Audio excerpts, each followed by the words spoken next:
ഈ ചേലക്കരയിൽ വോട്ടുകൾ വർദ്ധിപ്പിക്കാൻ ബി.ജെ.പി. കുറുക്കുമാർഗം സ്വീകരിച്ചുവെന്നാണ് നിയുക്ത എം.എൽ.എ.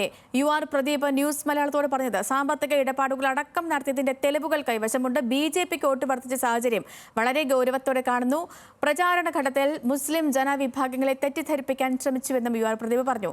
വോട്ട് നഷ്ടമുണ്ടായെങ്കിൽ കാരണം പരിശോധിച്ച് ഇടതുപക്ഷം തിരുത്തൽ നടപടികൾ സ്വീകരിക്കണമെന്നും യു.ആർ. പ്രദീപ് കൂട്ടിച്ചേർത്തു. അദ്ദേഹത്തിന്റെ വാക്കുകൾ കേൾക്കാം. ഇതോടുകൂടി ഈ ഹാപ്പനിംഗ് അവേഴ്സിന്റെ 1 മണിക്കൂർ പൂർണ്ണമാവുകയാണ്. ഇനി അടുത്ത മണിക്കൂറിൽ ഗൗതം എത്തും. നമസ്കാരം. നിയുക്ത എം.എൽ.എ. യു.ആർ. പ്രദീപ് നമ്മളോടൊപ്പം ചേരുകയാണ്. എന്നെ അത്ഭുതപ്പെടുത്തിയത് ആദ്യം മുതലുള്ളൊരു കോൺഫിഡൻസ് ആയിരുന്നു. കാരണം നമ്മൾ ആ പരസ്യപ്രചാരണത്തിൻ്റെ കഴിഞ്ഞിട്ടുള്ള ദിവസം കണ്ടപ്പോഴും വളരെ രീതിയിലുള്ള തെറ്റായ പ്രചാരണങ്ങൾ നടന്നു. പക്ഷേ എങ്കിലും ഞങ്ങൾക്ക് അതെല്ലാം അതിജീവിച്ച് ജയിക്കാൻ കഴിയുന്നൊരു താങ്കളൊരു കൃത്യമായൊരു അടിവരയിട്ട് പറയുന്നൊരു ഘട്ടമുണ്ടായിരുന്നു. അത്രത്തോളം ജനങ്ങളോട് ഉണ്ടായിരുന്നൊരു വിശ്വാസമാണല്ലേ? അത് ഞാൻ തുടക്കം മുതലേ നമ്മളോട് പറഞ്ഞിരുന്നല്ലോ. ഇങ്ങനെ നിങ്ങൾ പല ചോദ്യങ്ങളും ചോദിച്ചു, ഇതെങ്ങനെ പറയണമെന്ന്. ഞങ്ങൾ ഈ പാർലമെൻ്ററി രംഗത്തുള്ളപ്പോഴും അല്ലാത്ത സമയത്തും എല്ലാം ചേലക്കരയിലുണ്ട്. വിവിധ വ്യത്യസ്തമായ സംഘടനാ പ്രവർത്തനവുമായി ബന്ധപ്പെട്ടെല്ലാം നിൽക്കുന്നുണ്ട്. ഞങ്ങൾ നടത്തിയ പ്രവർത്തനങ്ങൾ വളരെ കൃത്യമായിരുന്നെന്നും ഞങ്ങൾ പറഞ്ഞ വാക്കുകൾ ജനങ്ങൾ അത് എടുത്തിട്ടുണ്ടെന്നും ജനങ്ങൾക്ക് ഞങ്ങൾ നല്ല വിശ്വാസമെന്നും തെളിയിക്കുന്ന ഒരു വിധിയായിരുന്നു ഇന്നലെ. നമുക്കുണ്ടായ ചില വിഷമം പറഞ്ഞാൽ തെരഞ്ഞെടുപ്പിനെ ജനാധിപത്യ രീതിയിൽ നേരിടുക, അത് അല്ലാതെ പല മാർഗങ്ങളും ഉപയോഗിച്ചു എന്നാണ്.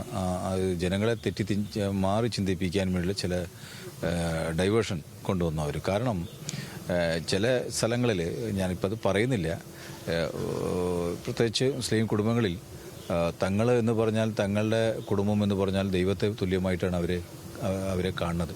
പക്ഷെ അവരെ പോലും ഉപയോഗപ്പെടുത്തി അവരുടെ വീടുകളിലെ സ്ത്രീകൾ ഇങ്ങനെ മറ്റ് കുടുംബങ്ങളിൽ വിളിച്ച് വോട്ടഭ്യർത്ഥന നടത്തി ഒക്കെ ശ്രദ്ധയിൽപ്പെട്ടു. അത്തരം രീതിയിലുള്ള പ്രവർത്തനങ്ങൾ പല സ്ഥലത്ത് നടന്നു. ചില സ്ഥലത്ത് വർഗീയപരമായി ചിന്തിപ്പിച്ച് അവർ മാറ്റി നിർത്താനുള്ള ശ്രമങ്ങൾ നടത്തി. അതെല്ലാം പല സ്ഥലത്തുനിന്നെല്ലാം അങ്ങനെ ഏച്ചിട്ടില്ല. എന്നാലും അത്തരം ശ്രമങ്ങൾ പോലും ഇവിടെ നടത്തി. ബി.ജെ.പി. എനിക്ക് തോന്നുന്നു 6000 ചിഹ്നം വോട്ടുകളാണ് വർദ്ധിച്ചത്. ലോക്സഭയെക്കാട്ടിലും 9,000 അതെ. യെസ്. അപ്പോൾ ഞങ്ങൾ ആ വർധനവ് വളരെ ഗൗരവത്തിൽ തന്നെയാണ് കാണുന്നത്. ഒരിക്കലും അത് വില കുറച്ച് കാണുന്നില്ല.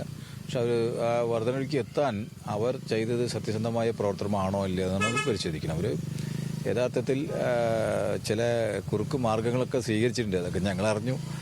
സാമ്പത്തികം ഇതെല്ലാം ഉപയോഗപ്പെടുത്തി ചില വോട്ടർമാരെ പിന്തിരിപ്പിക്കാനുള്ള ശ്രമങ്ങളും നടന്നിട്ടുണ്ട്. തെളിവ് സഹിതം എൻ്റെ അടുത്തുണ്ട്. അത് ഞാനിപ്പോൾ അത് പറയുന്നില്ല. എന്തായാലും അത്തരം മാർഗങ്ങളെല്ലാം തെറ്റാണ്. അത് ജനാധിപത്യത്തെ കശാപ്പ് ചെയ്യുന്ന രീതിയിലുള്ള ചില ശ്രമങ്ങളാണ് നടന്നത്. അതൊന്നും നാടിന് നല്ലതല്ല. അത്തരം മാർഗത്തിലൂടെ ഒരു ശ്രമം നടത്തിയതിൻ്റെ ഭാഗമായിട്ട് വോട്ടുകളിൽ ചില വർധനവും ഉണ്ടായിട്ടുണ്ട്. എന്നാലും ഞങ്ങളത് നിസ്സാരമായിട്ടല്ല കാണുന്നത്. ജനങ്ങൾ ഈ ഇടതുപക്ഷത്തിനെ വിട്ട് അപ്പുറത്ത് ഞങ്ങളുടെ ഭാഗത്തുനിന്ന് വോട്ട് പോയിട്ടുണ്ടെങ്കിൽ അവരെ കണ്ട് എന്താണ് അതിൻ്റെ തെറ്റിദ്ധാരണ, എന്താണ് അതിലേക്ക് അവർ മുമ്പോട്ട്